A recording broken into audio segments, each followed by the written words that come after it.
Let's get right to it with North Dakota Republican Senator Kevin Cramer. China and the U.S., that fight heating up. Your reaction to these new developments?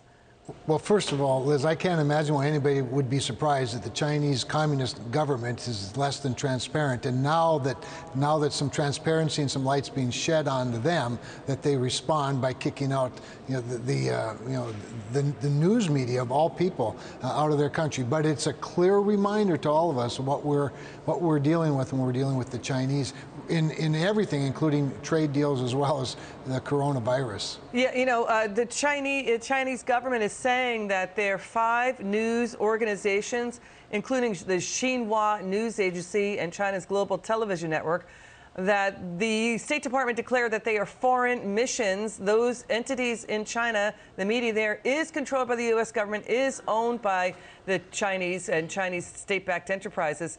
I'd like your reaction, Senator, to what Republican Jim Banks from Indiana told Fox News' Tucker Carlson should be done about China. Watch this. We need to start by forcing China to pay the burden and the cost incurred on the United States of America because of due to the coronavirus. I think there are many ways that we can do that. The president could force China to relieve a great amount of American debt. He could institute tariffs on China and designate the funds from that into a coronavirus victim relief fund to pay the cost incurred on Americans and American taxpayers due to the negligence on China's behalf that's led to the crisis in America today. Your reaction to that, sir?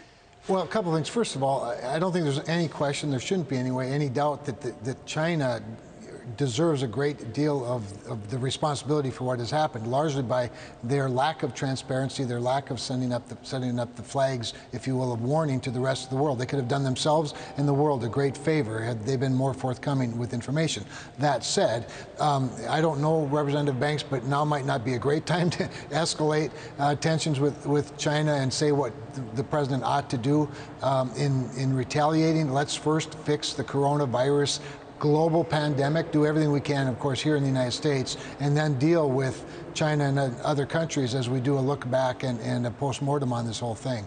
Yeah, because we're looking at now possible bailouts of the airline industry, the cruise industry. We're looking at auto dealers, students with their loan debts, auto loans.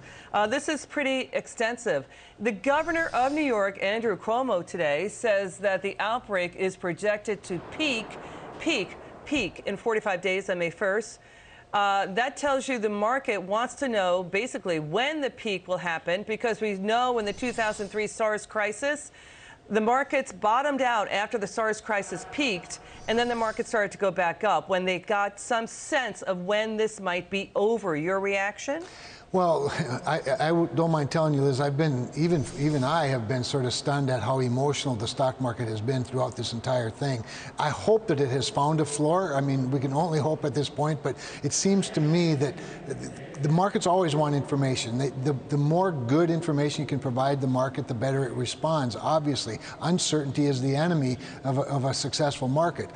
But all of that said, we don't know these things. But this is why the president has been so aggressive, first of all, the early going with the travel ban from China and then other things since then, but then also with the guidelines that he's been signaling out to states and local communities and private industry in trying to flatten this curve by being very aggressive in exercising not just good hygiene, but social distancing and canceling a lot of events and gatherings.